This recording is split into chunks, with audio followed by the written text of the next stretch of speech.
नवीन वर्षाच्या सुरुवातीत उत्तम मानसिक आरोग्याची अशी सुरुवात करा.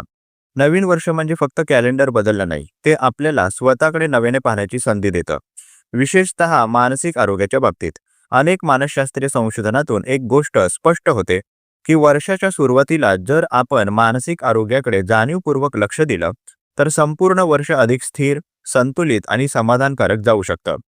आपलं मानसिक आरोग्य म्हणजे फक्त डिप्रेशन नाही किंवा टेन्शन नाही एवढंच नसतं. त्यात आपल्या विचारांची दिशा, भावना हाताळण्याची क्षमता, ताण सहन करण्याची ताकद आणि स्वतःशी असलेलं नातं यांचा समावेश असतो. नवीन वर्षाची सुरुवात करताना या सगळ्या गोष्टी थोड्या समजून घेतल्या तर आपण चांगली सुरुवात करू शकतो. सगळ्यात आधी अपेक्षा वास्तववादी ठेवा.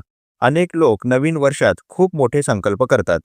यावर्षी कधीच राग येऊ देणार नाही, मी कधीच दुखी होणार नाही, असे विचार मानसिक आरोग्यासाठी धोकादायक ठरू शकतात. मानसशास्त्र सांगतं की भावना दाबून ठेवल्या तर त्या आणखीन तीव्र होतात. त्यामुळे स्वतःला परफेक्ट बनवण्याऐवजी स्वतःला समजून घेण्याचा संकल्प जास्त उपयोगी ठरतो. दुसरी महत्त्वाची गोष्ट म्हणजे दिनचर्या.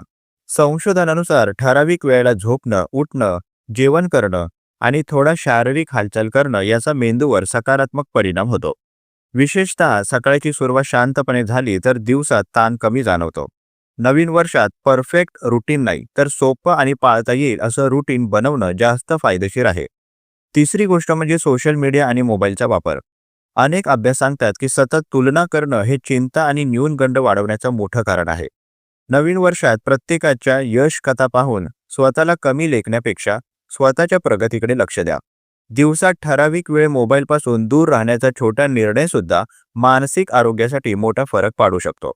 चौथी गोष्ट म्हणजे भावना व्यक्त करणं. मानसशास्त्रीय संशोधन सांगतं की भावना दाबून ठेवल्याने मानसिक ताण वाढतो. नवीन वर्षाच्या सुरुवातीला स्वतःला हे पटवून द्या की रडणं, घाबरणं, गोंधळलेलं वाटणं हे सगळं मानवी आहे. विश्वासू माणसाशी बोलणं, लिहून काढणं किंवा गरज असेल तर तज्ज्ञांची मदत घेणं यात काहीही चुकीचं नाही. पाचवी महत्त्वाची गोष्ट म्हणजे स्वतःशी बोलण्याची पद्धत. आपण स्वतःशी जसं बोलतो तसं आपलं मन घडत जातं.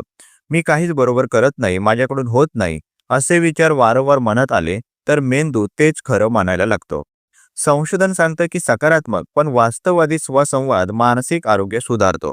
सहावी गोष्ट म्हणजे विश्रांती. सतत काम, जबाबदाऱ्या आणि अपेक्षा यामध्ये विश्रांतीला आपण आळशीपणा समजतो, पण मानसशास्त्रानुसार विश्रांती ही गरज आहे. आठवड्यातून थोडा वेळ स्वतःसाठी ठेवणं, काही न करणं, आवडती गोष्ट करणं हे मानसिक थकवा कमी करतं. नवीन वर्षात गिल्ट शिवाय आराम करायला शिका. सातवी गोष्ट म्हणजे कृतज्ञता. अनेक संशोधनातून असं दिसून आलं आहे की रोज छोट्या गोष्टींसाठी कृतज्ञता व्यक्त करणाऱ्या लोकांमध्ये ताण, चिंता आणि नकारात्मक विचार कमी असतात. नवीन वर्षाच्या सुरुवातीपासूनच रोज 1-2 गोष्टी लिहून ठेवा, ज्या गोष्टींसाठी तुम्ही आभारी आहात. हे सोपं वाटतं पण मेंदूची विचार करण्याची पद्धत हळूहळू बदलते. आठवी आणि शेवटची महत्त्वाची गोष्ट म्हणजे मदत घेण्याची तयारी. अनेक लोक नवीन वर्षात सगळं स्वतः सांभाळायचा प्रयत्न करतात, पण मानसशास्त्र स्पष्ट सांगतं की मदत मागणं ही कमजोरी नाही, ती शहाणपणाची निशाणी आहे. जर सतत उदास वाटत असेल, झोप येत नसेल, चिडचिड वाढली असेल तर वेळेत मदत घेणं फार महत्त्वाचं आहे. नवीन वर्षाची सुरुवात सगळं बदलून टाकू या दबावाने न करता थोडं अधिक समजून घेऊ या दृष्टिकोनातून करा. मानसिक आरोग्य एका दिवसात परफेक्ट होत नाही, पण योग्य दिशेने टाकलेलं एक छोटंसं पाऊल सुद्धा मोठा बदल घडवू शकतं. हे वर्ष तुमचं स्वतःशी चांगलं नातं निर्माण करण्याचं वर्ष ठरू दे. प्रस्तुत मानसशास्त्रीय लेख तुम्हाला कसा वाटला जरूर कळवा. तुमची प्रतिक्रिया आमच्यासाठी महत्त्वाची आहे. तुम्ही सुद्धा कमेंट बॉक्समध्ये एखादा विषय लेखनासाठी सुचवू शकता. त्यावर लवकरात लवकर आम्ही व्हिडिओ प्रकाशित करण्याचा प्रयत्न करू.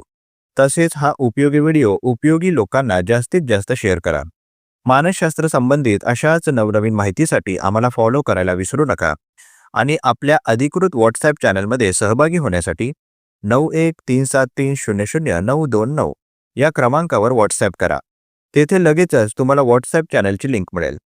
मानसिक समस्येवर गोळ्या घेण्यापेक्षा अधिकृत मदत घ्या. त्यासाठी वर दिलेल्या क्रमांकावर फोन किंवा व्हॉट्सॲप करू शकता. लवकरच एका नवीन विषयासोबत इथेच भेटूया. तूर्तास धन्यवाद.